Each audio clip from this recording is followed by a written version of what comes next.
but for racing. Success on the racetrack publicizes the maker's name. That's why Japanese racing machines will be competing here. Yamahas, Suzukis, Kawasaki's, all specialists in two-stroke engines. No one could ride these machines to work. The engines are built to tight racing specifications.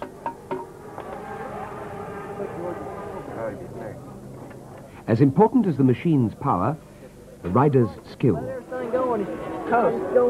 you just let it drift way out. Let it drift. Get back all the on. way out Get the back plank, on. Right. Yeah. Get back on. Then start worrying about controlling it and gearing. The race today is between an American team and a British one, the Transatlantic Trophy.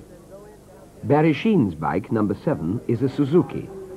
The race is significant enough to the company for them to send an engineer over from Japan.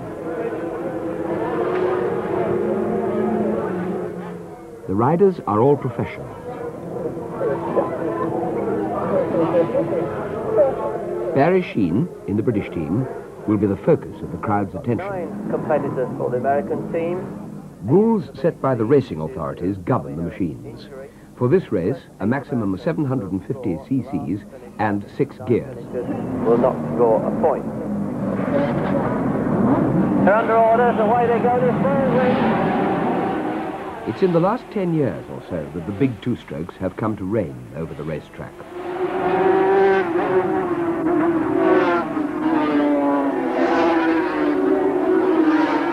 The engines are designed to work best at high revolutions, so they need several gears to maintain these high speeds, but only 6 are allowed.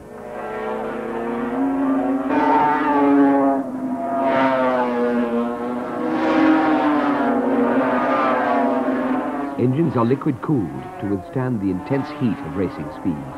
They rip through their 6 gears to reach 140 miles an hour on the straight.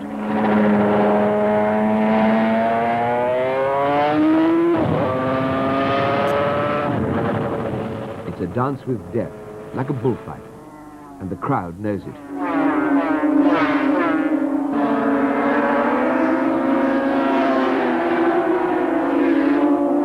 Sheene has moved up to take the lead.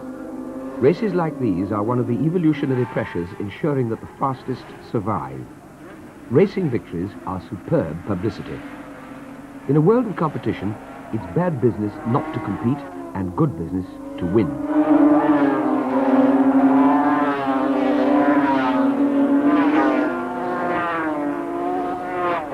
The winning